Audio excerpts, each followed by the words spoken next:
Welcome to One Word a Day. I'm Sophie, your pilot into the universe of Chinese. Let's keep exploring equestrian era, supposedly, characters. That's about horses and everything that horses do with humans.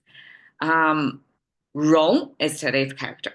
Even if there's no horse in this character, but oftentimes, as you can see, Rong, Ma, they pair together.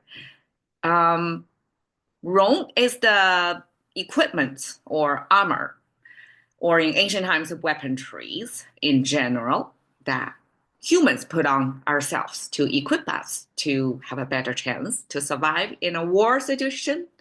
So, Rong is associated with the warriors, with fighters, and Ma is their companion to go into that war. So, I guess human horse synergy probably is best expressed by if you can trust each other and get tested through that life and death situation. So Rome, if we look at this, it actually has two parts. That's opposing side. One is the attacking side, which is this pointy stuff. That's ge, and that was general weaponry later on.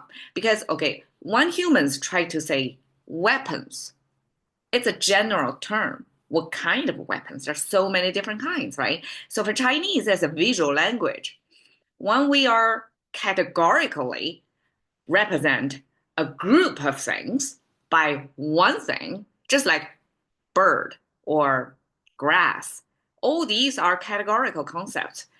And when I try to show you a representation of that, that means I have to pick one out of many, many, right? So same thing for weapons. We use two, the offense and defense weaponry, each represent one piece here and combine together to mean the whole categories of armors that equipped you for the war. And here the attack is this pointy thing, right? And this pointy thing could be rearranged over the years, but at the beginning, it looks like something like an axe, so a metal piece, sharp metal piece attached to a long staff that you can reach out and kill without getting too close to your enemy and get killed. So that's possible one situation. I never see one how that looks like because these days we don't use that kind of weapons anymore. Then 甲 describe this seed popping out of the shell situation, and that shell character was used to describe the shield that humans in this situation is like that seed. And we use the shell, this shield, to protect us from the harms of the weaponry from your enemy side. So you have both your protection gear as well as your aggression gear paired together, make the whole compository concept of weapons. 容, okay, 一身戎装. Chinese say 一身, whole body or one body. One body means your complete whole body look. So we use 一身, one body. 戎装, 戎, again, weapons. And in this context, when we talk about 装 equipment or equipped, I convert it to military, but essentially weapons, military, they highly correlate. And depends on the context, I choose the English words to help you, make sense out of it. But here we're talking about somebody who geared up in this military look. So 一身戎装 talks about this look, this military look. Not necessarily the real person. It could be cosplay to like Halloween times to put on this military look. But you gotta have the apparel and accessory to complete the look. Make your whole body one body military equipped look. Okay. 一身戎装, 戎马生涯. Okay, so here we're talking about this synergy, humans with horses.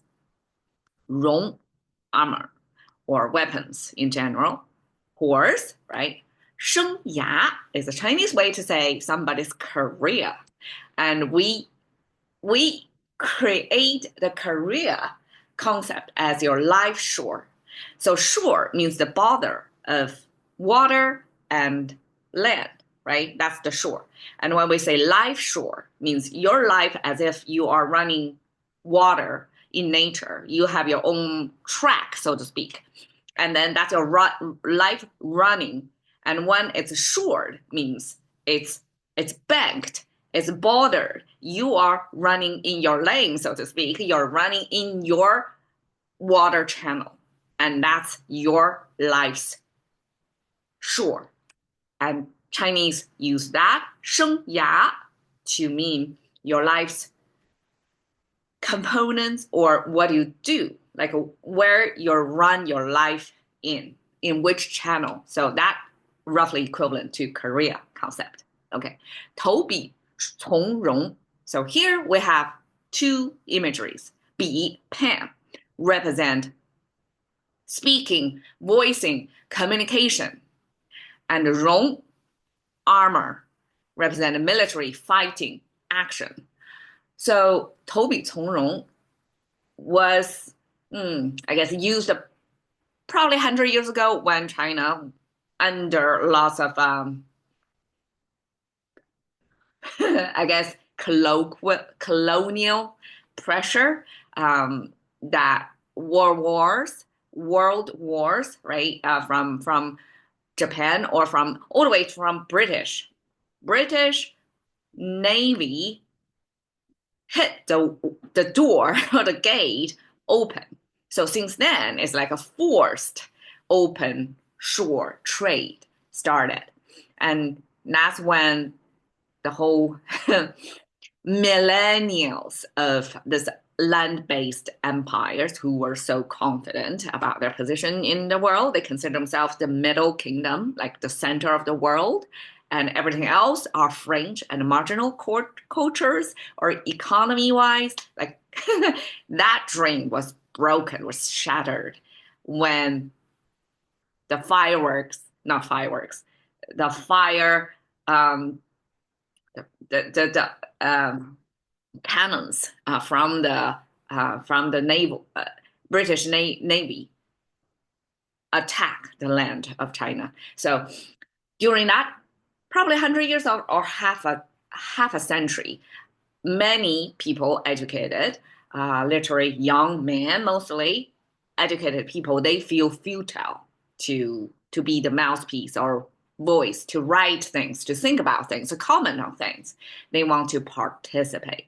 So that's a movement, describe that phenomenon that you want to throw away your pen because it's useless to be in academic, to live a sheltered life, and you want to follow. 从 means follow the military or whoever wear weapons or armors to fight, to take action, to try to save the country that they know from the attacks or the outsiders, the invasions, this vulnerable moment as a culture.